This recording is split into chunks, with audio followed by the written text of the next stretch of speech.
Hello மக்களே, welcome to my channel. இன்றைக்கி நாம் மட்டன் பிரியாணி எப்படி செய்கிறதுன்னு பார்க்கலாம்.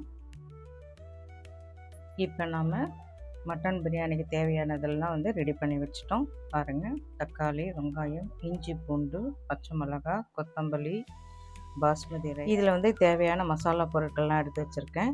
இது கரம் மசாலா, மிளகாத்தூள், மஞ்சத்தூள், உப்பு. மட்டன் வாஷ் பண்ணி மஞ்சள் தூள் போட்டு வாஷ் பண்ணி ரெடி பண்ணி வச்சுருக்கேன். இப்போ இதை குக்கரில் போட்டு வேக வச்சிடலாம். பாஸ்மதி ரைஸ் இதில் 3/4 கப்புக்கு எடுத்துட்டேன். இப்போ இதை நம்ம கழுவி ஊற வச்சிடலாம். ஒரு 1/4 மணி நேரம் ஊற வச்சா போதும். இப்போ மட்டன் குக்கரில் போட்டு வேக வச்சுக்கலாம். இது முழுக்கிற அளவுக்கு தண்ணி ஊற்றிக்கலாம். மஞ்சள் கொஞ்சம் போட்டுக்கலாம், மிளகாத்தூள் கொஞ்சம் போட்டுக்கலாம். இந்த மட்டன் வேகிறதுக்கு கொஞ்சம் உப்பு போட்டுக்கலாம். இப்போ இதை மிக்ஸ் பண்ணிவிட்டு இப்போ இதை 6 விசில் விட்டு எடுத்துக்கலாம். பாருங்கள், 6 விசில் விட்டு நல்லா வேக வச்சிட்டேன். இப்போ தாளிக்கிறதுக்கு தேவையான அளவு எண்ணெய் எடுத்துக்கலாம். இது கூட நான் ஒரு 2 ஸ்பூன் நெய் ஊற்றிக்கிறேன். இப்போ நாம் மசாலா பொருள் எல்லாம் சேர்த்துக்கலாம். இதோட சோம்பு கொஞ்சம் சேர்த்துக்கலாம். இப்போ மிக்ஸ் பண்ணிவிட்டு வெங்காயம் ஆட் பண்ணிக்கலாம்.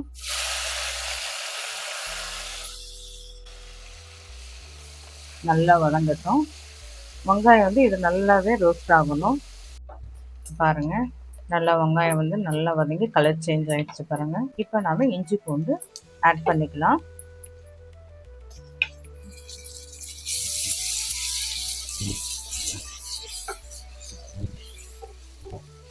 இதுவும் நல்லா இந்த பச்சை வாசனை போகிற அளவுக்கு நல்லா வதக்கிடலாம். இப்போ நம்ம பச்சை மிளகாய் சேர்த்துக்கிறோம். பச்சை மிளகாய் நல்லா வதங்கணும். கொத்தமல்லி கருவேப்பிலை கூட சேர்த்துக்கலாம். இப்போ நம்ம தக்காளி சேர்த்துக்கலாம். இப்போ நல்லா தக்காளியும் சேர்ந்து இதில் எல்லாம் ஒன்றா வதங்கிடுச்சு. இப்போ நம்ம மட்டன் வேக வச்ச மட்டன் எடுத்து இதில் மிக்ஸ் பண்ணுறோம். மிக்ஸ் பண்ணிக்கலாம். மட்டன் வேக வச்ச தண்ணியை தான் நான் இதுக்கு ஊற்ற போகிறேன். அரிசி நமக்கு எடுத்துங்க இல்லையா, அதே அளவே 1க்கு 2, 3/4 கப்பு அரிசி எடுத்துருக்கேன். அதே அளவுக்கு தண்ணி 2 ஊற்றணும். 1க்கு 2 தண்ணி ஊற்றணும்.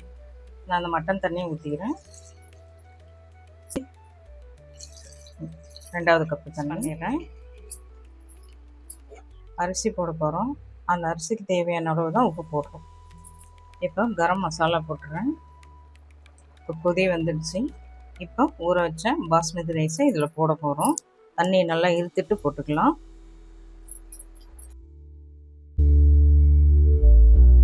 இப்போ அப்படியே மிக்ஸ் பண்ணிடலாம். இது தட்டு போட்டு மூடி வச்சிடுறேன். இது மேலே தண்ணி நான் வச்சிடறேன். வெயிட்டுக்கு தண்ணி கொஞ்சம் வெயிட்டாக ஃபுல்லாக வச்சு அப்படி வச்சிட்டிங்கனாக்கா, இப்போ இது தம் பிரியாணி ஸ்டைலில் நம்ம இந்த மாதிரி வச்சிட்டோனாக்கா அந்த வேக்காடு கரெக்டாக இருக்கும். அதனால் இதை ஒரு 15 மினிட்ஸ் இப்படி வச்சிடுவோம். இப்போ வெந்துடுச்சான்னு பார்க்கலாம். 15 மினிட்ஸ் ஆகிடுச்சு. பாருங்க, அழகாக வந்திருக்கு. இப்போ நம்ம அழுக்கா சாதம் உடையாமல் அழுக்கா அப்படி மிக்ஸ் பண்ணி பார்க்கலாம் எப்படி இருக்குங்க. பாருங்க,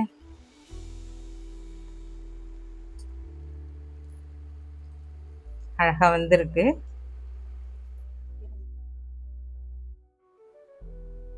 பாருங்க, மட்டன் பிரியாணி மிக சுவையான ருசியான பிரியாணி ரெடி ஆகிடுச்சு.